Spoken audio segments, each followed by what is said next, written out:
Hello dear student, welcome. तो अभी हम लोग जो टॉपिक पढ़ रहे हैं बहुत इंपॉर्टेंट है, ये फर्स्ट टॉपिक। ओके, जिसके बिना बोलते हैं ना कॉन्ट्रैक्ट बनेगा ही नहीं, लॉ चलेगा ही नहीं। तो कॉन्ट्रैक्ट का मतलब होता है जहाँ रजामंदी भी होती है और कानून का थप्पा भी लगता है। ओके, अब जैसे कि मैं सिंपल एग्जांपल बोलूँ, किसी की मंगनी होती है ना, उसको एग्रीमेंट बोलते हैं, मंगनी को एग्रीमेंट बोलते हैं। मंगनी टूटती भी है, मतलब ओरल ही होती है। बट कॉन्ट्रैक्ट को शादी कॉन्ट्रैक्ट होता है जिस पे थप्पा लगता है, मोहर लग जाता है, भाई तुम दोनों दूल्हा दुल्हन हो गए। ओके, बट अभी अब हम लोग दूल्हा दुल्हन वाला कॉन्ट्रैक्ट नहीं पढ़ रहे, कंपनी का कॉन्ट्रैक्ट पढ़ रहे, बिजनेस लॉ पढ़ रहे। तो उसके अंदर क्या एसेंशियल कॉन्ट्रैक्ट, एसेंशियल वैलिड होना चाहिए, तब जाके वो कॉन्ट्रैक्ट बनेगा। ओके, तो कोई भी कॉन्ट्रैक्ट में सबसे पहली बात ऑफर और एक्सेप्टेंस। तो कोई भी वैलिड कॉन्ट्रैक्ट में एक पार्टी दूसरे पार्टी को ऑफर करती है। क्या ऑफर की? ये ने क्या बोला, सल्लू ने क्या बोला किसको, आमिर को, भाई मेरे लिए तू घर बना के दे। क्या बना के दे? घर बना के दे। तो आमिर को ने मिस्त्री है, घर बनाने वाला है ना, ये बहुत पैसा वाला है ना। तो आमिर बोलेगा ठीक है, इसने ऑफर किया, उसने घर को बनाने का एक्सेप्ट किया। ऑफर और एक्सेप्टेंस, सिंपल। फिर दूसरा मेन होता है intention to create legal relationship. जब कोई कॉन्ट्रैक्ट बनता है ना, दोनों में इंटेंशन होना चाहिए, इरादा होना चाहिए कि जो भी ड्यूटी है हम लोग पूरा करेंगे। घर इतना बाई का इतना होना चाहिए, 2 मंजिल होना चाहिए, 4 दरवाजा होना चाहिए, है ना। और ये भी बोलेगा ठीक है भाई 4 टुकड़े में पेमेंट करना, पहला इतना पेमेंट करना। तो जो भी ड्यूटी है कॉन्ट्रैक्ट को पूरा करना है दोनों का, टाइम पास में नहीं कॉन्ट्रैक्ट बनाना है। ओके, इंटेंशन होना चाहिए कि लीगल रिलेशनशिप, जो भी ड्यूटी है वो पूरा करना है। Which duty? Legal relationship. कौन सा? लीगल।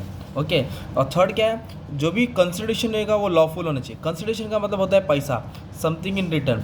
आप लोग कोई भी किसी के लिए काम करेंगे, फ्री में काम करेंगे क्या?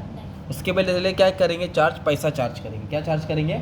अभी कोई भी सलून वाला बाल काटता है तो सामने वाला थैंक यू थोड़ी बोला, अरे मस्त काटा यार, अच्छा यार, कल फिर आता। वो बोले भाई थैंक यू बाद में, पहले पैसा ला। तो कंसिडरेशन बोलते, क्या बोलते? तो consideration mean something in return. तो कितना रुपया उस कॉन्ट्रैक्ट का रहेगा वो मेंशन होना चाहिए, इट शुड बी मेंशन।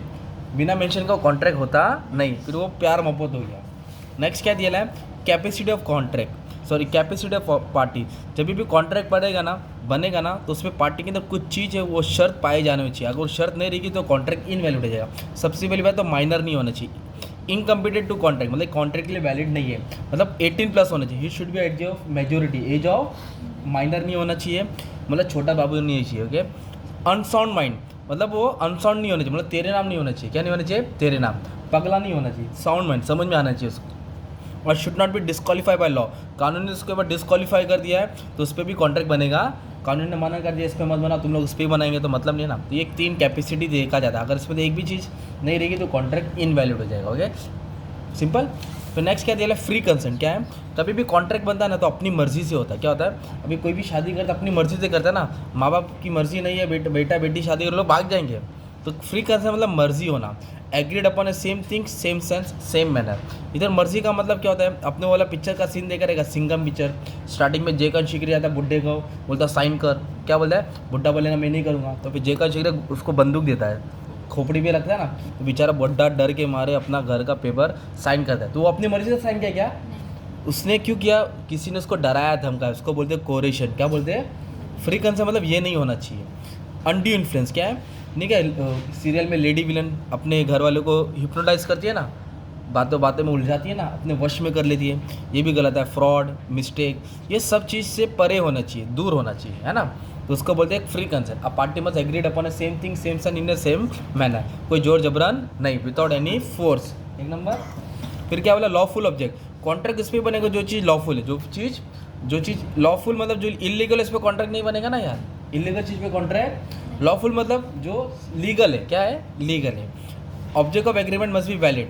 अब जैसे मैं बोला पेन बेचूंगा तो पेन लीगल चीज़ है, मैं बेचूंगा बुक लीगल चीज़ है, घर लीगल चीज़ है ना।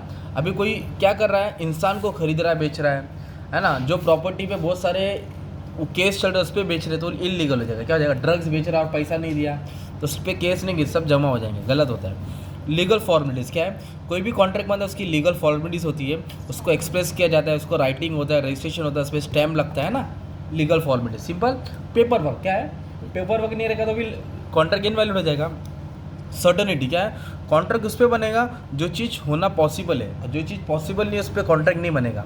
अभी मैं तुमको बोला मैं तुमको 1 करोड़ देता हूँ, कितना बोले हो? 1 करोड़। तुम बोलेंगे खुश हो गए, लाओ सर जो काम बोलो करता, बोले जा चांद तारा तोड़ के लेके आ, तो तुम तोड़ लाएंगे सर ना, क्योंकि वो पॉसिबल नहीं है ना, सर्टेनिटी नहीं है ना उसकी कि वो चीज़ आ सकती है। जो चीज़ हो सकती है उस पर कॉन्ट्रैक्ट बनता है। जो ख्याली पुलाव है ना, एडवेंचर्स, ये सब चीज़ पॉसिबल नहीं है। सिंपल। बाद में क्या बोला है, पॉसिबिलिटी ऑफ परफॉर्मेंस, मतलब पॉसिबल होना, क्या होना वो, पॉसिबल होना। और वो कॉन्ट्रैक्ट वॉइड नहीं होना चाहिए। वॉइड मतलब होता है इलीगल, मतलब कानून ने इस पर मना कर दिया, तो ऐसे कॉन्ट्रैक्ट पे, मतलब ऐसे चीज़ पे कॉन्ट्रैक्ट बनता नहीं है। तो आपको क्या समझ में आया, कॉन्ट्रैक्ट क्या होता है, जिसमें ऑफर भी होता है, सामने वाला एक्सेप्ट भी करता है, और एनफोर्सबिलिटी, कानून का थप्पा होता है। कानून का क्या होता है, थप्पा। ऑफर और एक्सेप्टेंस को एग्रीमेंट बोलते हैं। जब इसमें एनफोर्समेंट में आता है तब जाके वो कॉन्ट्रैक्ट बनता है। ओके, एसेंशियल ऑफ कॉन्ट्रैक्ट क्या है, एसेंशियल ऑफ कॉन्ट्रैक्ट, 3 लाइन डालने का, खुद से एग्जाम्पल डालने का, मस्त में तुम्हारा लॉ का आंसर तैयार हो जाएगा। ये आंसर तुम लोग हर जगह लिख सकते हो। ओके, ये आंसर का मीनिंग है ना, अच्छे से पढ़ना है, कंटेंट एकदम याद कर लो, बाकी 1 वर्ड्स में लिखा तो भी चलेगा। Okay, thank you very much and all the best for exam.